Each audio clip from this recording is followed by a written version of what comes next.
Well, today is August 18th, and this just happens to be a special day in the life of my wife and I.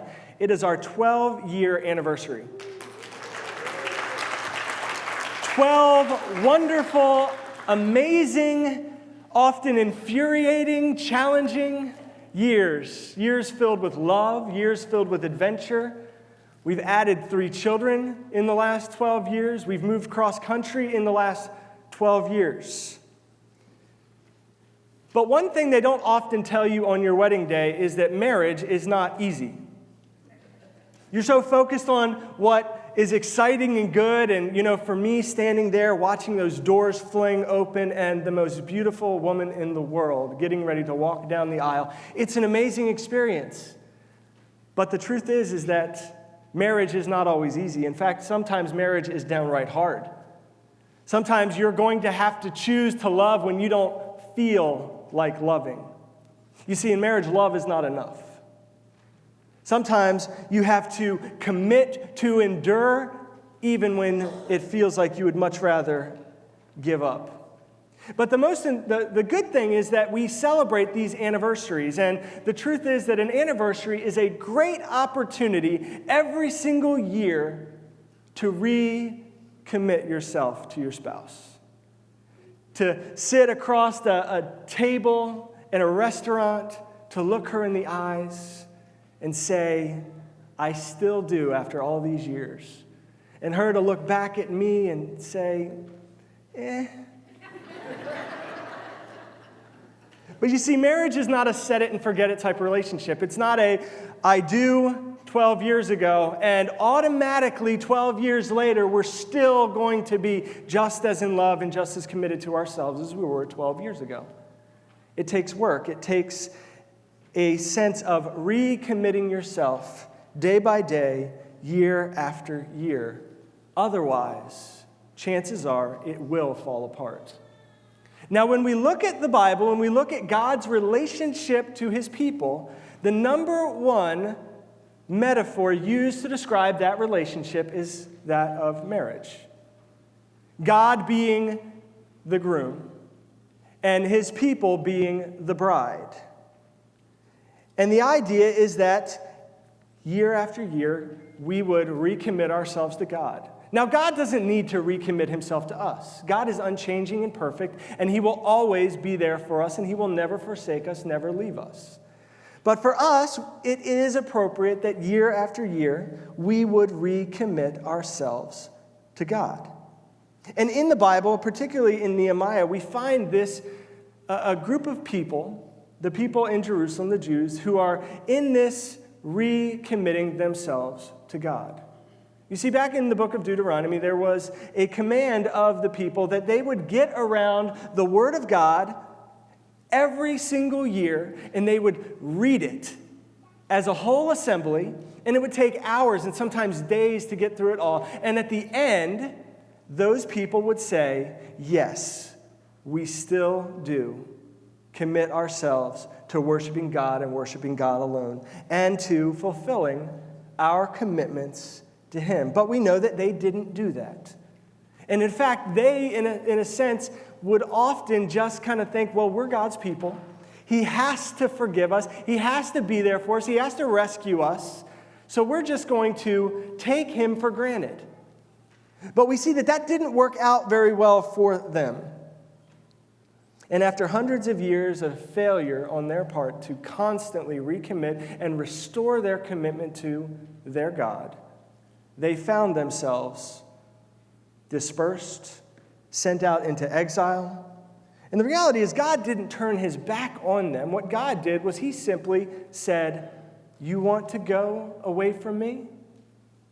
Go and see what happens. And it wasn't very good for them. And they found themselves constantly being conquered by people, constantly being abused and persecuted. And after hundreds of years of failed restoration to God, here we find them in Nehemiah 10. And it's all about the change as the people gather together. And in unison, all together, they say, we are restoring our commitment to God. So if you have your Bibles, or if you have a phone app, turn with me to Nehemiah chapter 10. Nehemiah chapter 10 is really not a standalone chapter, it continues the story. In chapter 8, we find the people gathered together around Ezra the scribe, and they're going to read the entire law, and they're going to rejoice in it. And as they hear the law, they begin to weep, because for many of them, they'd never heard it before. But their weeping was mourning because they realized that they had not fulfilled their commitments to their God. In fact, they had fallen so far short of that they just felt the weight of shame and guilt of not meeting the standards of their God, not meeting their commitments, and in fact, oftentimes just blatantly disregarding the God who was in that marital relationship their husband. They celebrate the Feast of Tabernacles in accordance with obeying the law, even on short notice. And then they followed a solemn assembly in chapter 9 where they corporately and publicly confess their sins, individual. They confess the sins of their fathers that led them to this place of utter despair. And it culminates in Nehemiah 9:38. And if you remember that 2 weeks ago, we read it was the end of chapter 9. I believe we have that. It's because of this, because of their great sin, and because of God's great mercy,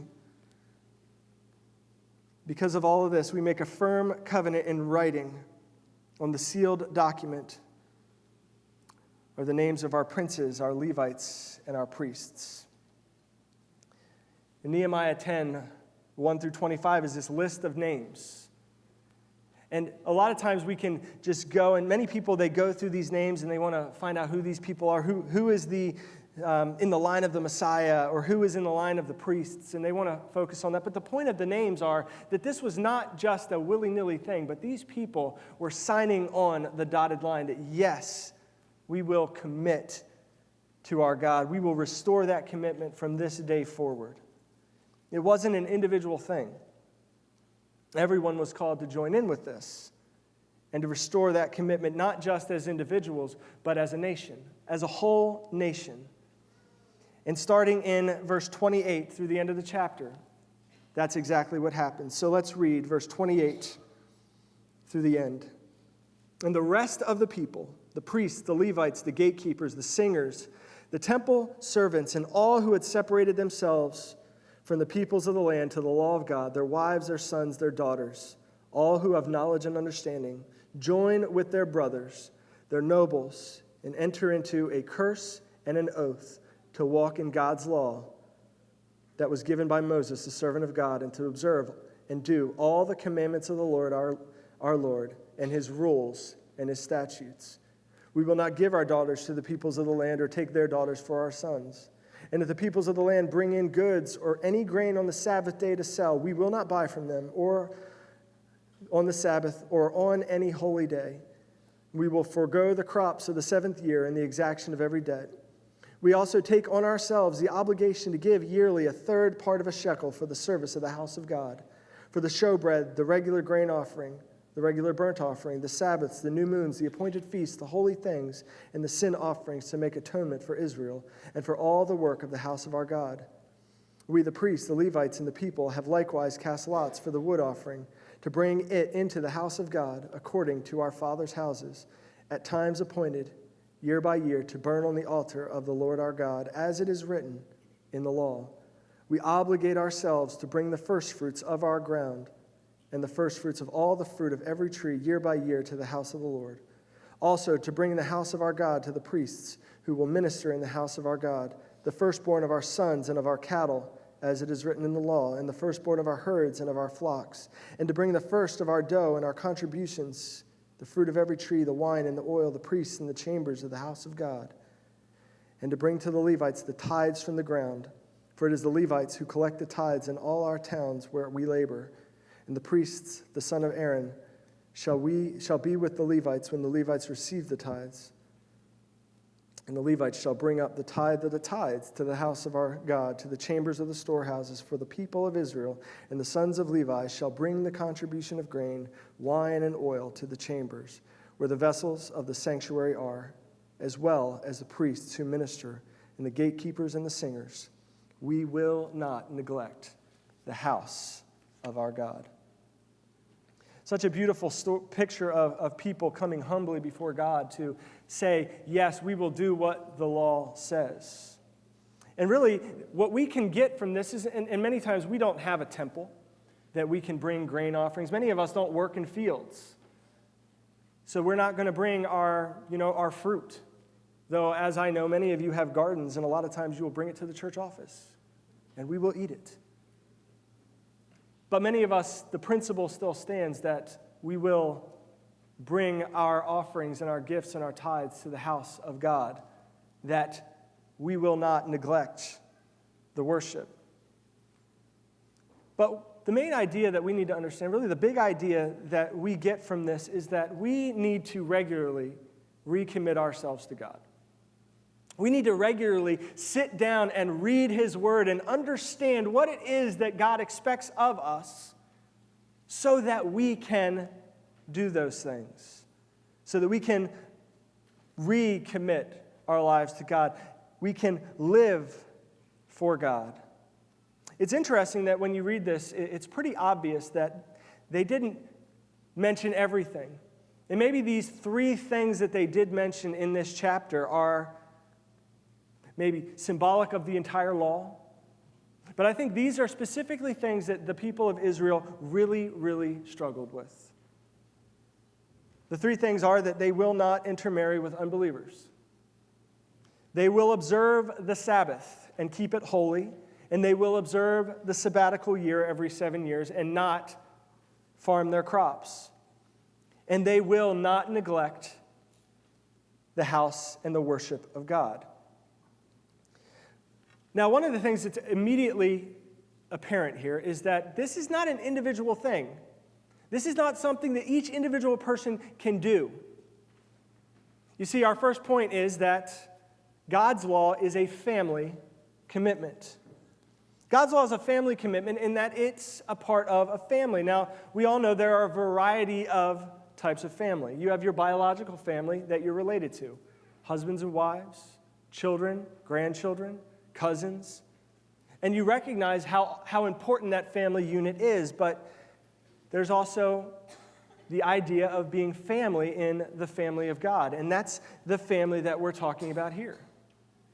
This is not just a biological family, though many of them are likely related, but they are gathering together as the people of God to recommit themselves to God. Now, it is a strange thing in life how few people ever want to feel alone. We are created for community. We are created to be a part of something. Even misery loves company. But how often, when we're invited somewhere, we're invited to be a part of something, our first question is, well, who else is going to be there? Who else do I need to interact with while I'm there?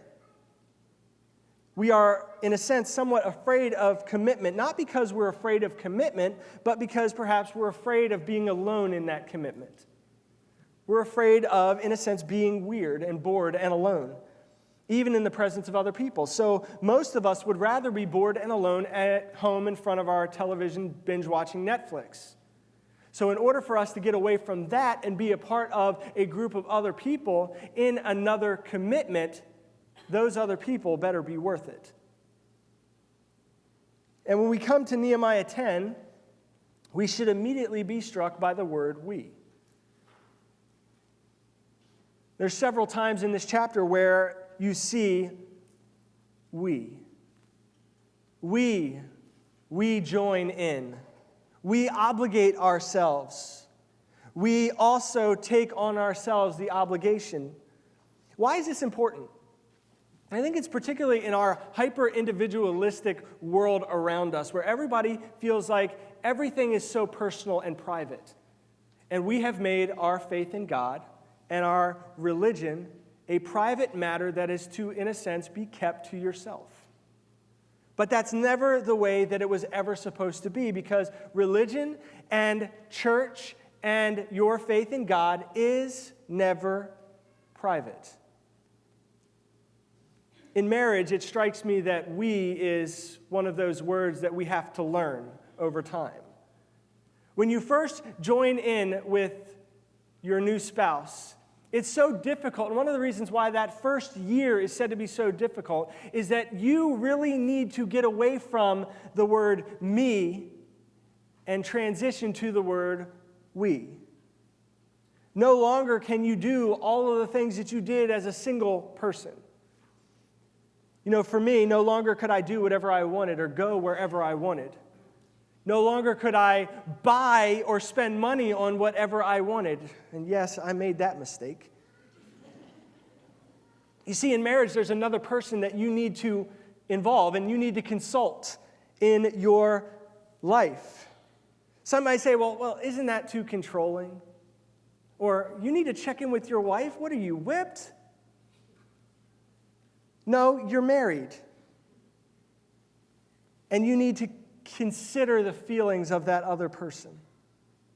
You need to stop thinking about me and make that transition to we. That's the type of relationship that we should have with our spouses, and it takes time. But it's also the relationship that we should have with God and with others. This is why the Bible is so clear that gathering together as the people of God is not an option. It's why gathering together is so clearly commanded, because it is not about us when we gather to worship on Sunday morning. It's not about our preferences and what we like, but it's about what is best for all of us together. Yes, you are responsible for your personal relationship with Jesus Christ. You are responsible to make a personal commitment to Jesus when you think about your sin and how the cross covers that sin. No, your parents can't give your life to Jesus. Your spouse can't give your life to Jesus. Yes, you have a personal responsibility to give your life to Jesus and to commit that relationship to Jesus personally. But to answer Cain's question in Genesis chapter 4, yes, you are your brother's keeper.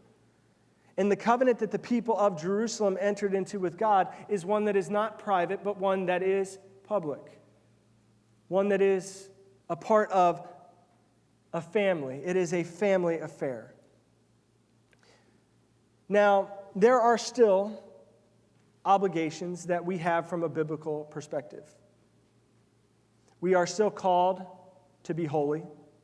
We are still called to make disciples even if no one else is doing it. We are still called to follow Jesus even if it's not popular. So yes, when we think about being a part of something bigger than ourselves, none of us wants to do it alone, but we're called to do it even if no one else is doing it. How much easier is it to follow Jesus when you're not doing it alone? When you're doing it as part of a we and not as part of just me and what I want. It is easier to follow Jesus as a part of a group when there's someone right next to you holding you accountable, when there's someone who was pointing out when you mess up, not in a judgmental way, but in a way that picks you back up. But also, it helps when you have somebody to celebrate with you when you find victory over something with which you have been stumbling. So yes, God's law is not something that we are called to follow on our own, but it's something we're called to join in with other people and follow together. Let's move on to point number 2. God's law sets his people apart. Now, this is a tough one because in contrast to what we just said regarding to it being a family affair, so often we forget that just like marriage, our relationship and our following Jesus is not always easy as well. And sometimes we very much will find ourselves feeling alone, feeling like we're trying to follow Jesus when everyone else wants to do whatever the world says is cool. We have this incessant desire to fit in and blend in with everybody else. But God's people are called to stand apart. And we know there's nothing more painful than walking into middle school on the first day of school with the wrong backpack on, or the wrong pair of shoes, or the wrong clothes. It's It's one of the reasons why I love that North Hills Christian School has uniforms, because we just get away with that nonsense. But the reality is that so often we want to feel like we are fitting in and a part of it, but we are called to stand out. Even adults sometimes fall into the pressure of trying to keep up with the Joneses, and we don't even know who the Joneses are. We actually have a Joneses in our church. But we feel that feeling of having to meet a certain lifestyle standard, or get the new iPhone, or get the new 4K TV, 80 inches. Like, we feel that weight of trying to fit in. And when we don't fit in, we feel like we're outsiders. As much as we say we don't care what other people think about us, the truth is we do. We often do care what other people think. But God's people, by the very nature of the God that we worship, are called to be set apart. When we talk about being holy as God is holy, the word holy has no real, supernatural, meaning. To be holy means simply to be set apart from the world. It means to be different from the world. And in fact, if we're honest, the Bible actually calls Christians and followers of Jesus, and in the case in the Old Testament, simply followers of Yahweh, it calls them to be a little weird. The Old Testament law is meant to be so radically different from what the world says they should be doing that when the outsiders look in and see what God's people are doing, they should see a people that are a little weird. The Sabbath was a big part of that, and we see one of the things that they immediately begin to say that we recommit ourselves to is the Sabbath. Why is the Sabbath weird? Well, the Sabbath is weird because they're literally called to take a day away from working. A day away from working to rest and to worship together as the family of God. And in a world, even back then, that was constantly chasing wealth and influence, you've literally taken 1/7 of your productivity and say, we devote that to God. To give an opportunity for your people, your family to worship together, to gather together at the temple, or later to gather together at the synagogue, to say, we are saying that this one day is committed to God. Even their animals weren't allowed to work on those days. That was weird to outsiders. Why would you do that? It's also weird that every 7 years they were not going to farm their crops. They were just going to let them overgrow. They're not going to do anything. They're going to forego an entire year of the ability to make money and sell their crops. The people of God are called to be a little weird. And going further, they're called to be weird in the way that they love and care for each other. They're called to be weird in that they will not give their children to unbelievers. Many of you, when you probably read that, they're like, will not give them to the people of the land. That sounds kind of racist. But it isn't about racism. It's about being equally yoked in the same faith.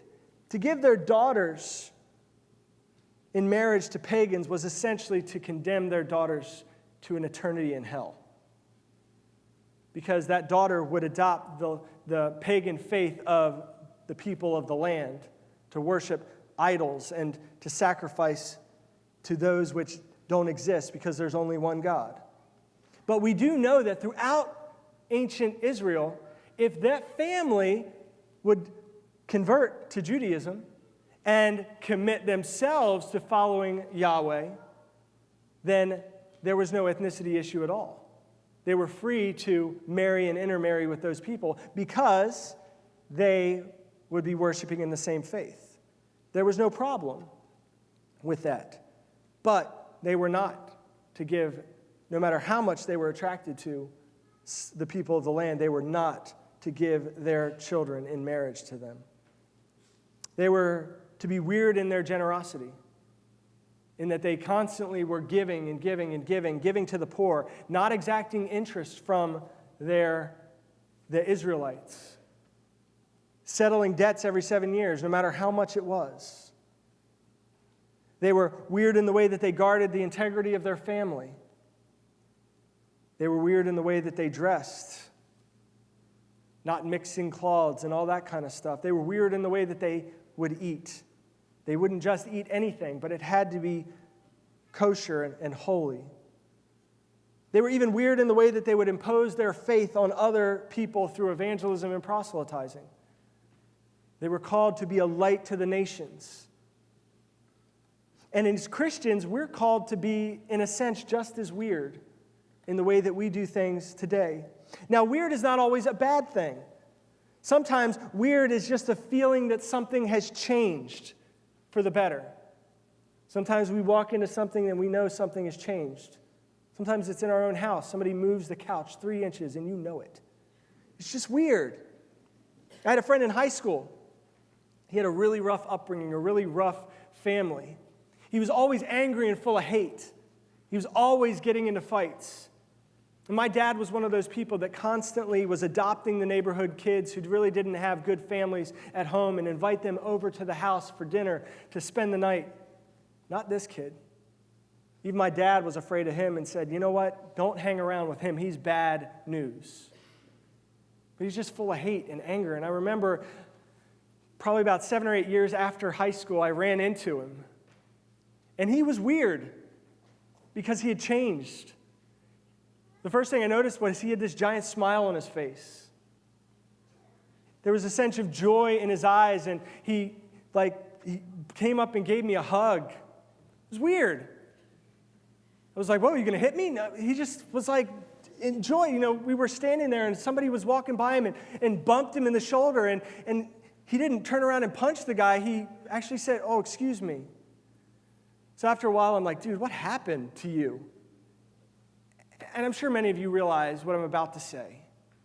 He had found Jesus in college, and Jesus had transformed his life and took away the hate and the anger and took away all of his pain and given him a joy and a life to live for. But seeing that change was weird. And my guess is that anyone from our high school that would have ran into him would have thought, yeah, it's weird, but in a good way. You see, God's law is called to make us a little weird, to set us apart from what the world says is cool and interesting or what the world says is acceptable. The problem is that many times, for us followers of Jesus, we look at the law and we look at God's obligations and we look at our commitments to God and we feel like they're so restricting. But the truth is, walking through life with no direction and no guidance, to me, is terrifying. You see, the law, or God's statutes, or God's commandments, as they talk about in Nehemiah, they create boundaries. And clear boundaries actually create freedom within those limits. Think of kids playing in a playground close to the highway.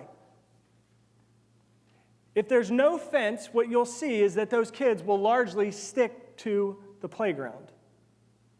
Because regardless of us as parents, we're scared of the big, busy street, but the kids are scared as well. So they stick very closely to that playground, not venturing far off because even they're afraid of getting hit by a car. But what happens when you put a fence, even up to where the street begins, you see that the kids spread out in freedom to play in the safety of those boundaries. And that's exactly what God's law does. It gives us clear boundaries, which give us the freedom to live in light of those boundaries. Because outside of those boundaries, you could get hit by a bus, and it's not going to be good. But again, let's remember that obedience is a heart issue. It's not a list of check boxes that you check off. This brings us to our third point. God's law is more than just following rules. I'm reminded of the story of the rich young ruler that's in the book of Mark. And this rich young ruler comes up to Jesus one day when he's teaching, and he kneels down in reverence to Jesus, and he says, "Lord, what must I do to be saved?" And Jesus looks at him and says, "You know the law. Do the law." And the young man says, I've done that. And rather than rebuking this young man for the lie he just told, Jesus says, one thing you lack. Go, sell all your possessions and give to the poor, and then come follow me. Because Jesus realizes that this young man has a checklist faith mentality. As long as I don't do this, or this, or this, or this, and as long as I do these other things, I'm good. When we look at Nehemiah 10, we understand that this wasn't something that they were entering into half-heartedly. We get from chapter 8 and 9 that this is a very sincere sense of they are committing themselves to God with their whole heart. For us today, it's easy to make our faith a list of checkboxes. We kind of narrow down what it means to be a Christian by putting it on a piece of paper or maybe just a mental checklist of what it means to be a Christian. And perhaps it's, hey, for me, being a Christian is going to church. So you have that checkbox. So long as you go to church, maybe that's once a week or twice a year on Christmas and Easter, you feel like you're pretty good. Or maybe some of us are adding to that. We add to that we're going to pray before our meals to bless the food. Or maybe others will add that we're going to read our Bibles. Maybe it's once a week, maybe it's 3 times a week, but we're going to read our Bibles. Maybe to others it's we're going to serve in a ministry of the church, or we're going to serve the homeless and give to the poor. Maybe it's we're going to share our faith with people that we come across. Maybe it's that we're going to give generously to the church. Maybe 10%, maybe above and beyond that. But one thing that we know is that if these are just obligations that aren't coming from a heart that is sincerely chasing after God, they are of no value.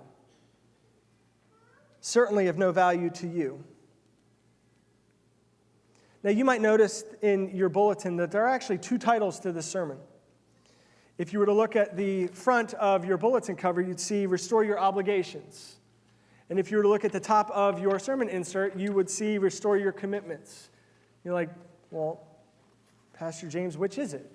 Well, to be honest, the one on the front of the bulletin was the original title. But as I started realizing the idea of obligations usually brings a negative connotation. It brings the idea of you're obligated to do something, and that could lead to a sense of dread. But if you're committed, then that's a different story. Imagine if you only did things for your spouse out of obligation. You only did the dishes, or you only picked up after yourself. If you only took out the trash, and I'm thinking about the things that I'm called to do. Maybe if you're a woman, you have a different list of things that maybe your husband, that you feel are obligations to your husband. If they're obligations, and that's all they are, my guess is that your speech will reflect that. Your speech will reflect that. And maybe if you feel like they're obligations, maybe your spouse's speech reflect that as well. But imagine that you change that a little, and it's no longer an obligation, but it's a commitment. You see, a commitment is a choice that you make. An obligation is something that is put on you. If you are committed to your spouse, you will fulfill your obligations, but you will go above and beyond. Obligations, you get flowers on your anniversary. A commitment is you get flowers just because. And on your anniversary. You see, a commitment comes from your heart. It's something that you, with your whole heart, give to God. Well, that's what God wants. And that's what God has always wanted. From Genesis through Malachi, actually on into Revelation, God wants our heart. And He wants us to have a heart that is going after Him. And what does a heart that is after God look like? In Matthew 22, Jesus actually sums up the whole law. which includes what we've read in Nehemiah chapter 10. These three things. What does God want from us? In Matthew 22, 37 to 40. And he said to them, "You shall love the Lord your God with all your heart, with all your soul, and with all your mind. This is the greatest and first commandment. And the second is like it. You shall love your neighbor as yourself.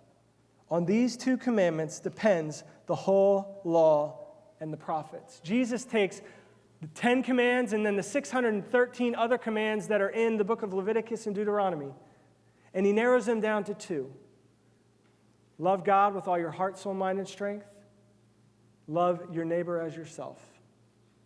So how do you know how you're doing? Well, I have two questions that I like to ask myself to kind of evaluate my commitment to God based on these two questions, or these two commands that Jesus gives.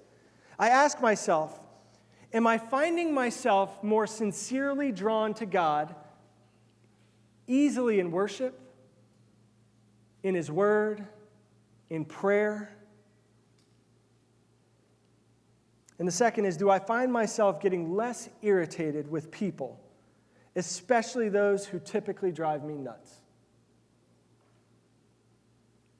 And as we ask ourselves these questions, as we ask ourselves how we're doing in these areas, we will see growth.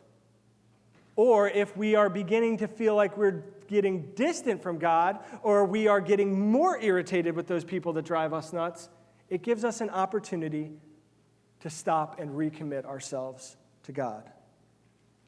But here's the truth. Recommitting to God is not a one-time thing. It's not a set it and forget it. Even in Nehemiah chapter 10, yes, we know because of this, they made a firm commitment to God. But if this was the first and the last time they committed to God, they will have failed. It was an ongoing thing. It was going to be a daily recommitting to God. Jesus would talk about it as taking up your cross daily and following Him. It's a daily choice. Now, for many of these people in this audience, this very well may have been the first time they are ever making that commitment to God. The first time they are ever saying that I'm going to love the Lord my God with all my heart, soul, mind, and strength, and I commit to loving my neighbor as myself. And there may be some in this room that this is the first time that you've ever felt compelled to make that commitment. And our hope and our prayer is that you will make that commitment to follow Jesus with your whole heart. And that because He has loved you, that you will love your neighbor as yourself.